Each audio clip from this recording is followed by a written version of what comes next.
और इस वक्त जो बड़ी खबर आ रही है वो कर्नाटक से आ रही है। कर्नाटक के मुख्यमंत्री बीएस येदियुरप्पा ने ऐलान किया है कि वो इस्तीफा दे रहे हैं।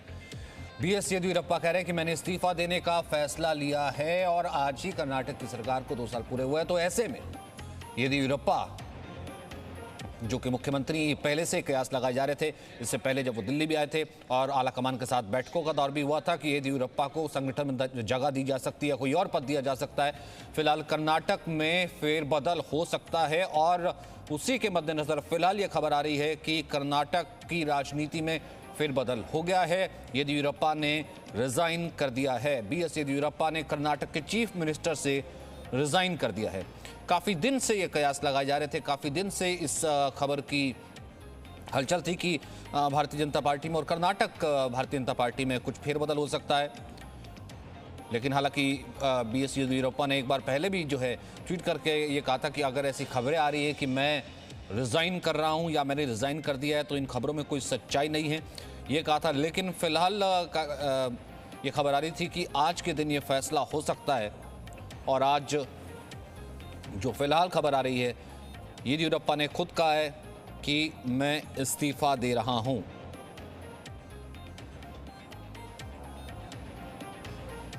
तो मैंने इस्तीफा देने का ऐलान किया है, येदियुरप्पा ने कहा है।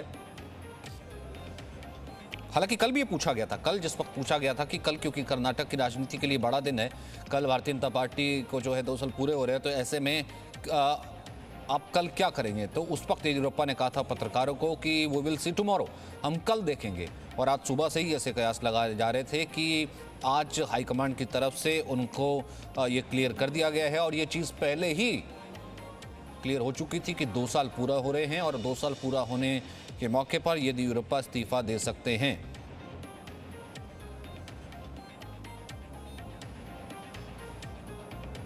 क्योंकि इससे पहले भी ये आवाज़ उठी थी कि येदियुरप्पा इस्तीफा दे सकते हैं, आला कमान उनसे इस्तीफा मांग रहा है और वहाँ कर्नाटक के संगठन में चेंज हो सकता है।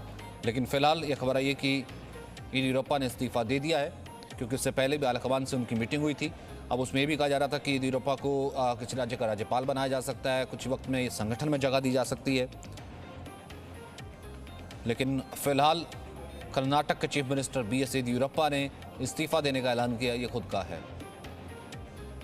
जयपाल इस वक्त हमारे साथ मौजूद हैं। जयपाल, कल से ही इस चीज के कयास थे, सुबह भी ये कहा जा रहा था, कितनी देर पहले इस्तीफा दिया और क्या किस माध्यम से क्या कुछ कहना है येदियुरप्पा का?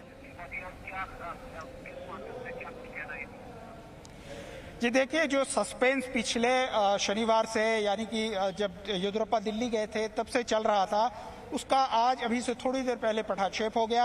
हालांकि येदियुरप्पा ने कल इस बात के पूरे संकेत दिए थे कि वो उनको जो निर्देश मिलेगा केंद्र के द्वारा उसका वो पालन करेंगे और वही वो आज करते नजर आए।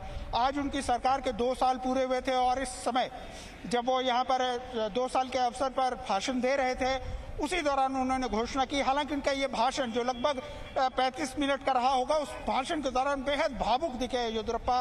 उन्होंने एक तरह से अपने पूरे राजनीतिक जीवन की चर्चा की, शिमोगा से लेकर के अभी तक की, और उसके बाद अंत में उन्होंने कहा कि अब समय आ गया है कि जब उनको इस्तीफा देना है और वो अपना मन बना चुके हैं।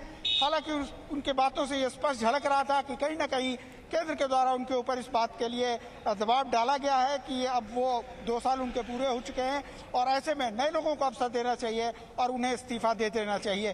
काफ़ी भावुक भाषण, पूरी तरह से कई बार येदियुरप्पा की आंखें भी भर आई अपनी बातों को कहते हुए। तो एक तरह से येदियुरप्पा ने इस बात की अभी थोड़ी देर पहले घोषणा की कि वो अभी जो कार्यक्रम चल रहा है इसके बाद भोजन करेंगे सभी लोगों के साथ और उसके बाद सीधे राज्यपाल से मिलने के लिए जाएंगे, जहां वो अपना इस्तीफा सौंप देंगे। और कल भी हालांकि पूछा गया था, जयपाल आपको याद होगा, उन्होंने कहा था कि कल क्या होगा, यानी कल पूछा गया था कि 2 साल पूरे हो रहे, कल क्या होगा। उन्होंने कहा कि कल का फैसला मैं कल ही लूंगा। लगभग 1 हफ्ते ये पूरा दौर चला, क्या चल क्या रहा था इस वक्त कि एक तो उम्र का हवाला दिया जा रहा था, दूसरा एक नई लीडरशिप को मौका देना है, क्या इसके पीछे पूरी वजह रही?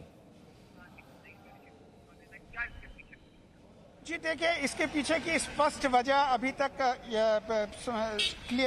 क्लियर नहीं हो पाई है। हालांकि येदियुरप्पा का ये 2 साल का जो शासनकाल था, इसको लेकर के कल जेपी नड्डा से भी जब गोवा में पत्रकारों ने बात की थी तो जेपी नड्डा ने कहा था कि वो काफ़ी अच्छा काम कर रहे हैं। उन्होंने कहा था किसी तरह की कोई पॉलिटिकल क्राइसिस नहीं है, लेकिन इस संदर्भ में अगर हम येदियुरप्पा के उस बयान को देखते हैं जिसमें उन्होंने कहा था कि मैं सिर्फ एकमात्र नेता हूं जिसे 75 साल के बाद भी जो है काम करने का अवसर दिया गया है और इसके लिए मैं जो है प्रधानमंत्री का और जो अमित शाह हैं उम्र जरूर कहीं आड़े आ रही होगी। इसके साथ ही जो कई ऐसे विधायक रहे हैं इस फिलहाल जो लगातार जो है येदियुरप्पा के विरोध में बोलते रहे, तो कहीं ना कहीं थोड़ी सी असंतुष्ट भी थे लोग और उनके द्वारा लगातार दबाव बनाया जा रहा था। हालांकि जिस वक्त पिछली बार अरुण सिंह आए थे यहाँ पर, उन्होंने सभी विधायकों से बात की थी, उसके बाद वो इस बात की घोषणा करके गए थे कि येदियुरप्पा बने रहेंगे, लेकिन पिछले शनिवार जब और कहीं ना कहीं ये चीज जो है वो क्लियर आलाकमान की तरफ से भी कर दी गई थी जिस तरीके की तमाम चर्चा हो रही थी।